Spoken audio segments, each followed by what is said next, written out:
Hello बच्चों। आज हम कक्षा 9th के ही चैप्टर को आगे बढ़ा रहे हैं जिसका नाम है जीवन की मौलिक इकाई। इसके कुछ पार्ट हम पहले बना चुके हैं। उन पार्टों में हम कुछ कोशिका के बारे में जान चुके हैं। उसी कोशिका के बारे में कुछ अंगों के बारे में आज जानने का प्रयास करेंगे। तो देखना, हम आज की कक्षा में जानेंगे गोल्जी उपकरण या गोल्जी काय, गोल्जी बॉडी। अब ये होता क्या है? इससे जस्ट पहले हमने एक कोशिकांग पढ़ा था जिसका नाम था अंतःप्रद्रवी जालिका। अंतःप्रद्रवी जालिका यानी ER, एंडोप्लाज्मिक रेक्टिकुलम। वो क्या काम कर रही थी?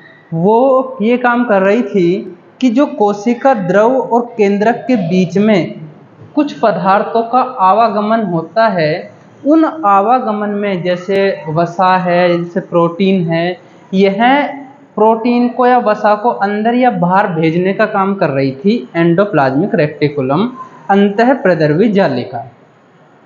गोल्जी उपकरण, देखना, गोल्जी उपकरण या गोल्जी काय की खोज कैमिलो गोल्जी नाम का एक वैज्ञानिक था, उसने की थी। और यह भी अंतःप्रद्रवी जालिका की तरह ही एक झिल्लीनुमा संरचना है। मतलब इसकी संरचना की दृष्टि से यह अंतःप्रद्रवी जालिका की तरह हमें दिखाई देती है। दूसरी चीज ये है, जो एंडोप्लाज्मिक रेक्टिकुलम थी, अभी मैंने बताया अंतःप्रद्रवी जालिका। अंतःप्रद्रवी जालिका कोशिका द्रव से केंद्रक के अंदर कुछ पदार्थों को अंदर या बाहर भेज रही थी। अब कैसे भेज रही है वो समझना। मान लीजिए अंतःप्रद्रवी जालिका को किसी राइबोसोम को भेजना है। किसी राइबोसोम को यहाँ से और केंद्रक के अंदर भेजना है, तो क्या काम होगा?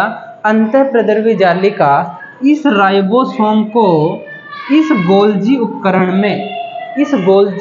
में पैक कर देगी और खुद एक नलिका की तरह काम करती है। और गोल्जी उपकरण में पैक करने के बाद गोल्जी उपकरण इसको अंदर लेकर जाएगा।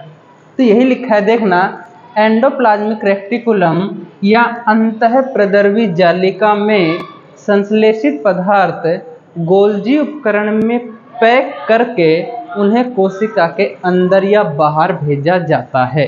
पैक करके, ध्यान देना वैसे कि अंतःप्रद्रवी जालिका भेजने का काम करती है, लेकिन गोल्जी काय में उन संरचनाओं को पहले पैक किया जाता है और पैक करके इसमें भेजा जाता है।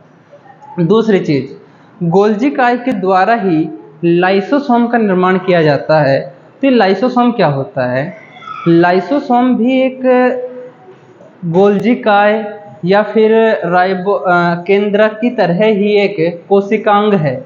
इसके बारे में हम आगे पढ़ेंगे। जैसे लाइसोसोम, देखिए, लाइसोसोम भी एक छोटा सा कोशिकांग जो झिल्ली युक्त कोशिकांग है, एक झिल्ली युक्त कोशिकांग है। इस लाइसोसोम के अंदर कुछ एंजाइम भरे हुए होते हैं। कुछ ऐसे पदार्थ होते हैं जो अपशिष्ट पदार्थों को गला देते हैं, अपशिष्ट पदार्थों का सफाया कर देते हैं। तो देखना, लाइसोसोम यह एक झिल्ली से घिरी हुई संरचना है जिसमें पाचक एंजाइम भरे हुए होते हैं। पाचक एंजाइम, डाइजेस्टिव एंजाइम भरे हुए होते हैं।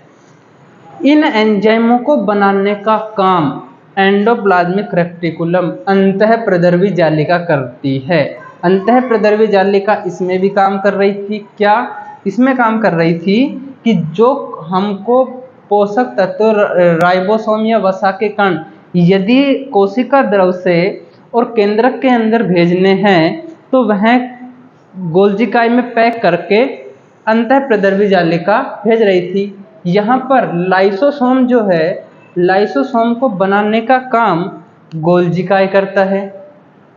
और इसमें जो लाइसोसोम में जो एंजाइम भरे हुए होते हैं, उनको बनाने का काम अंतःप्रद्रवी जालिका ER, एंडोप्लाज्मिक रेक्टिकुलम करती है।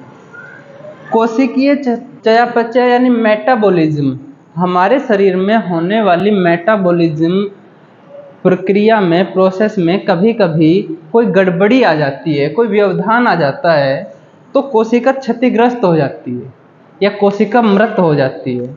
जब कोशिका क्षतिग्रस्त या मृत हो जाती है तो ऐसी स्थिति में ये लाइसोसोम हैं ये फट जाते हैं, और जैसे ही फटते हैं तो इसके अंदर जो एंजाइम भरा हुआ होता है, जो पाचक एंजाइम भरा हुआ होता है, यह एंजाइम उस पूरी कोशिका को नष्ट कर देता है, उस पूरी कोशिका को पाचित कर देता है, डाइजेस्ट कर देता है। इस कारण पूरी कोशिका नष्ट हो जाती है और इसलिए ही लाइसोसोम को हम आत्मघाती थैली यानी सुसाइड बैग कहते हैं। तो आज हमने दो कोशिकांग पढ़ा, एक गोल्जी काय और एक लाइसोसोम।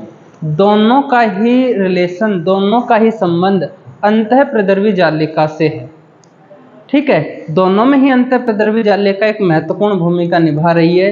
तो अभी लाइसोसोम और गोल्जी काय को नोट कीजिए। इसमें कोई भी प्रॉब्लम हो तो आप कमेंट करके पूछिए। इसके बाद में माइटोकॉन्ड्रिया और प्लास्टिड पढ़ने वाले हैं, फिलहाल इसको नोट कीजिए।